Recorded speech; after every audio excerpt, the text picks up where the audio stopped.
آئینی بینچ کی مخالفت کی ہے جناب چیف جسٹس آف پاکستان یحییٰ آفریدی صاحب نے۔ اس کے بعد پی ٹی آئی کے بہت سارے سوشل میڈیا اکاؤنٹس یہ بات کہہ رہے ہیں کہ جسٹس یحییٰ آفریدی صاحب، جسٹس منیب اختر اور جسٹس منصور علی شاہ صاحب کی پالیسیوں پر گامزن ہیں۔ کیا واقعتاً ایسا ہے؟ اس کی تمام تر تفصیلات پر بات کریں گے۔ ہبا فواد صاحبہ نے فلک جاوید صاحبہ کے خلاف ایف آئی اے سے رجوع کر لیا ہے، وہ کیا معاملہ ہے اس کی بھی تفصیلات آپ کے سامنے رکھوں گا۔ اور آرمی چیف کی مدت ملازمت 5 سال ہو چکی ہے، لیکن اس پر پی ٹی آئی کی طرف سے کوئی احتجاج، کوئی شور شرابہ دیکھنے کو نہیں آیا۔ اس کی بھی تفصیلات آپ کے سامنے رکھوں گا، لیکن ویلوگ کے باقاعدہ آغاز سے پہلے آپ سے ریکویسٹ ہے کہ چینل کو سبسکرائب کیجیے گا اور بیل آئیکن ضرور پریس کیجیے گا۔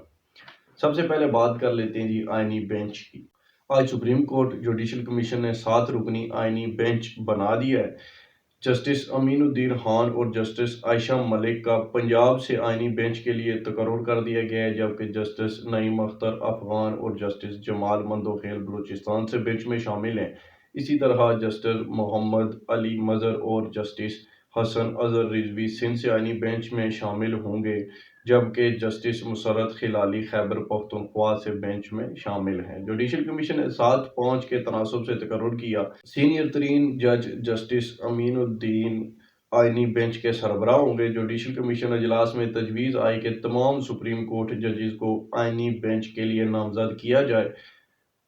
5 ممبران نے 7 رکنی آئینی بینچ کی تشکیل کی مخالفت میں ووٹ دیا، تاہم مخالفت کرنے والے ممبران کی رائے تھی کہ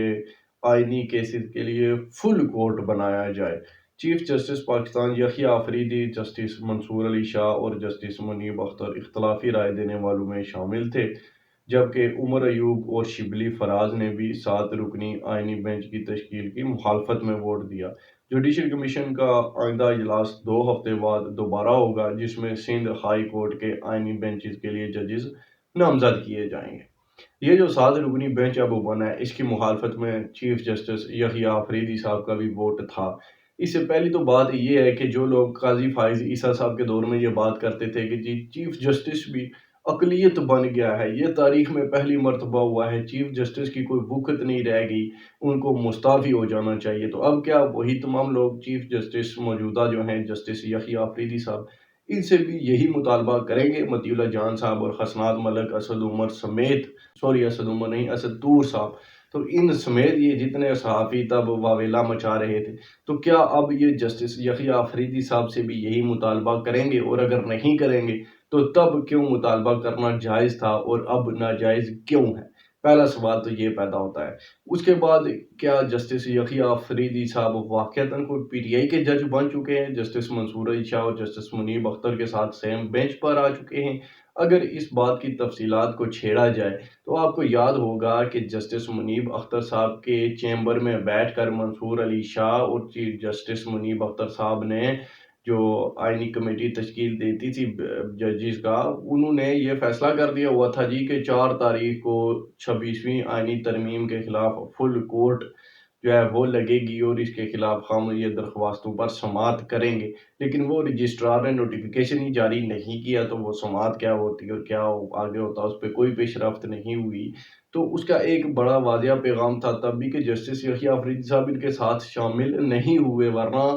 ان کی سربراہی میں یہ کمیٹی کا اجلاس ہونا چاہیے تھا اور یہ تمام معاملات ہونے چاہیے تھے۔ تو جسٹس یحییٰ آفریدی صاحب بس قاضی فائز عیسیٰ صاحب کی طرح ایک کوشش کر رہے ہیں کہ ایک اچھا پیغام جائے لوگوں کو کہ عدلیہ جو ہے وہ اب یکجا ہے اور وہ مل بیٹھ کر آگے چل رہے ہیں، ججز میں گروپ بندیاں نہیں ہیں، لیکن یہ ان کی کوشش ناکام جائے گی ہمیشہ کی طرح۔ پہلے بھی ایسا ہوتا رہا، جسٹس قاضی فائز عیسیٰ صاحب جب چیف جسٹس بنے تھے تو انہوں نے بھی ایک فل کورٹ بنایا تھا اور supreme court practice and procedure کے حوالے سے انہوں نے بھی کچھ کام کیے تھے، لیکن وہ سب بیکار چلے گئے تھے۔ تو اب کی بار بھی جسٹس یحییٰ آفریدی صاحب کی یہ کوشش بیکار ہی جاتی ہوئی نظر آ رہی ہے۔ آخر ان کو بھی ایک سائڈ جو ہے وہ چننی پڑ جائے گی، کیونکہ جسٹس منیب اختر اور منصور علی شاہ صاحب کی ایک ہی بات ہے کہ یا تو آپ ان کے حامی ہیں یا پھر آپ ان کے مخالف ہیں، نیوٹرل والا چکر کوئی نہیں ہے۔ پی ٹی آئی پوری کا یہی بیانیہ ہوتا ہے۔ باجوہ کو بھی اسی لیے گالیاں پڑی تھی کہ جی باجوہ صاحب جو ہیں وہ نیوٹرل ہو گئے، تو آگے پھر میر جعفر اور میر صادق کے القابات دیے گئے تھے، تو یحییٰ آفریدی صاحب بھی اب تیاری پکڑ لے کیونکہ انہوں نے بھی اگر آئین و قانون پہ چلنا ہے تو پھر پی ٹی آئی ان کی حامی کبھی بھی نہیں ہوگی، اور یحییٰ آفریدی صاحب بھی جو ہیں وہ کوئی سیریس نہیں ہے ان میٹرز میں، اور آج کا جو ووٹ تھا وہ کسی بھی طرف دیتے اس سے فرق کوئی نہیں پڑنا تھا۔ تو یہ وہ معاملات ہیں جن کے باقی جہاں تک میری اطلاعات ہیں کہ یہ بات بالکل جھوٹ ہے کہ وہ کوئی یوتھیا بن چکے ہوئے ہیں، ورنہ اگر کوئی ویسی بات ہوتی تو وہ پھر فل کوٹ بن جاتا 26ویں یعنی ترمیم کے خلاف، اور آج کی جتنی بھی کارروائی ہے اس کا وہ حصہ ہی نہ بنتے۔ تو یہ کچھ ہونا چاہیے تھا پھر تو، یا آج تک نوبت ہی نہ آتی، پہلے ہی فل کوٹ بن چکا ہوتا، 4 تاریخ کو ہی جو ہے وہ سماعت بھی ہو جاتی، فیصلہ بھی انہوں نے اسی دن ہی دے دینا تھا۔ تو پھر اس طرح کے معاملات دیکھنے میں آتے ہیں۔ خیر، اب یہ جو چیف آف آرمی اسٹاف اور تمام سروسز چیفز کی مدت ملازمت جو 5 سال کی گئی ہے، اس پر پی ٹی آئی کی طرف سے کوئی بیان نہیں آ رہا۔ سلمان اکرم راجہ صاحب نے بھی کہا جی کہ اب ہمیں اس کے ساتھ چلنا پڑے گا، یعنی کہ قبول کر لیا انہوں نے، اس کے خلاف ایک بیان تک نہیں دیا ابھی تک، ایک سنگل بیان جو ہوتا ہے وہ بھی نہیں دیا پی ٹی آئی نے، ورنہ جائے نا سپریم کورٹ کریں اس کو بھی چیلنج، کریں جی کیوں حکومت نے یہ قانون پاس کیا، چلیں وہ تو ترمیم ہوئی تھی، اس میں مولانا فضل الرحمان نے بھی ساتھ دیا تھا 2 تہائی اکثریت کے ساتھ، دونوں ایوانوں سے جو ہے وہ سینٹ سے بھی اور قومی اسمبلی سے بھی وہ پاس ہوئی تھی، تو اس کے خلاف تو آپ جا رہے ہیں، لیکن جو ایک سادہ اکثریت کے ساتھ حکومت نے جو ہے ایک بل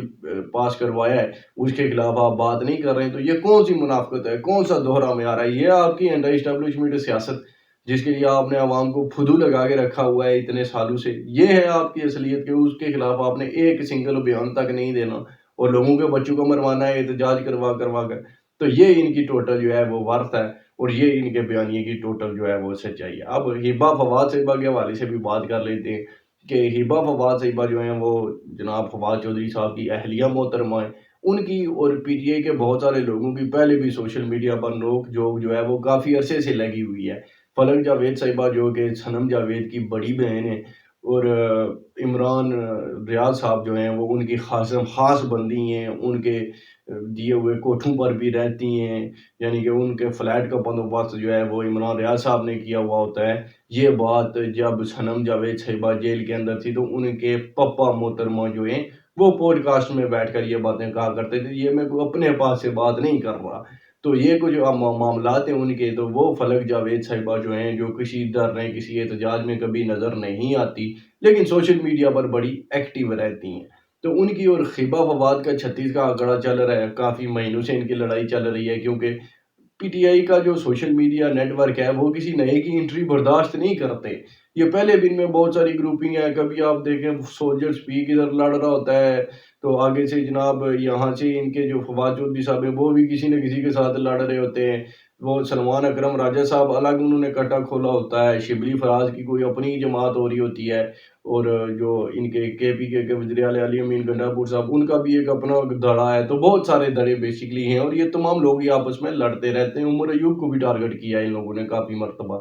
تو اب وہ یہ 2 دھڑے ہیں پی ٹی آئی کے جو آپس میں لڑ رہے ہیں، اور اب ہبہ فواد صاحبہ جو ہیں ان پہ کچھ الزامات لگائے تھے فلک جاوید صاحبہ نے کہ وہ کسی کے ایجنٹ ہے، اس نے پیسے کھائے، اس طرح کی بہت باتیں انہوں نے کی تھی، تو انہوں نے اب ایف آئی اے سے رجوع کر لیا ہے، انہوں نے کہا جی کہ اس کو تھوڑا جو ہے نا آپ پوچھے، تو اب اگر فلک جاوید صاحبہ پر کل کوئی کیس ہوتا ہے اور وہ پکڑی جاتی ہیں، اگر کوئی شرارت کے لیے ان کو پکڑوا دیتا ہے، تو یہ جو 2 پارٹیاں ہیں ان 2 گروپوں میں پارٹی تو ہر ایک ہی ہے،